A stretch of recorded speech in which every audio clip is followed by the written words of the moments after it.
Nakakamiss tumira sa probinsya, no? Kaya sobrang nostalgic nitong Kubo Staycation na nakita ko sa Pangasinan. Sobrang presko, may magagandang kama, kumpletong gamit sa kusina, marami pang pwedeng gawin kagaya ng karaoke, badminton, cornhole, darts, board and card games, napakalapit din sa mga tourist spots, at pwede pang mangisda sa kanilang farm. Samahan niyo kami dito sa Bolinao, Pangasinan. Tara!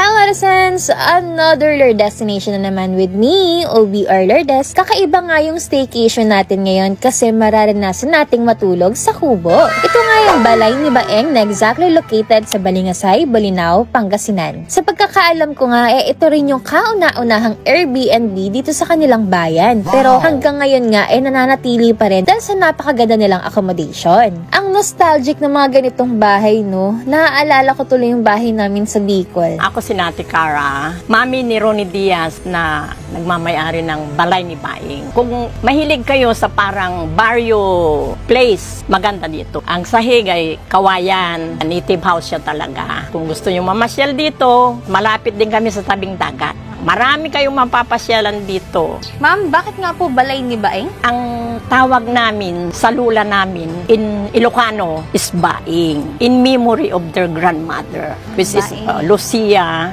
Kapwa Kibada.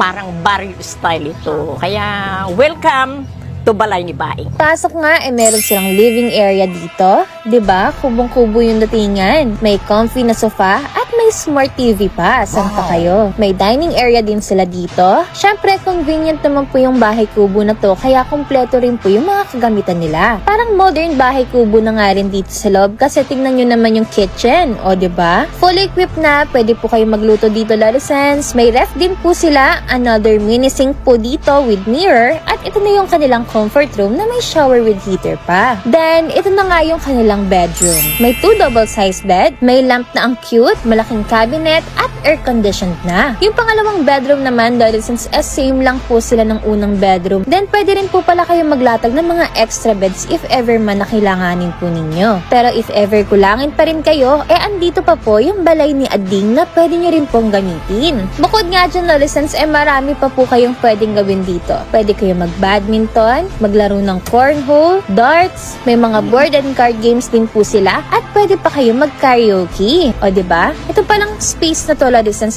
free po na gamitin ninyo. Pwede rin kayo dito kumain, magluto, at tumambay, of course. At isa sa pinaka nagustuhan ko, Loresans, meron po silang farm na pwede nyo ring pasyalan, ang Taclobo Island. Meron kaming palaisdaan na kanunununuan pa namin from lulo namin hanggang sa naging sa tatay ko, hanggang sa napapunta nga Kironin na may-ari itong balay ni Baeng. Na which is, kung andito kayo, pwede lala kayong ipasyal doon. Pwede kayong mamingwit, pwede kayong magpaluto doon, mamasyal.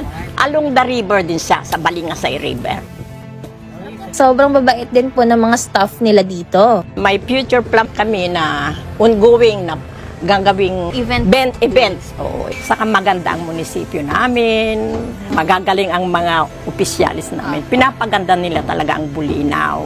Kaya, come to Bolinao, I enjoy. Mabubook nyo nga ang balay ni Baeng Rest House for just 7,000, good for 15 packs na. For bookings and inquiries, message balay ni Baeng Rest House on their Facebook page. Kaya nga, if gusto nyo ng kakaiba, affordable, at malawak na staycation na malapit pa sa mga tourist spots, baka hanap nyo na nga ay ang balay ni Baeng Rest House ng Bolinao, Pangasinan. Again, this is OBR Lourdes. See you on our next Lord destination. Bye!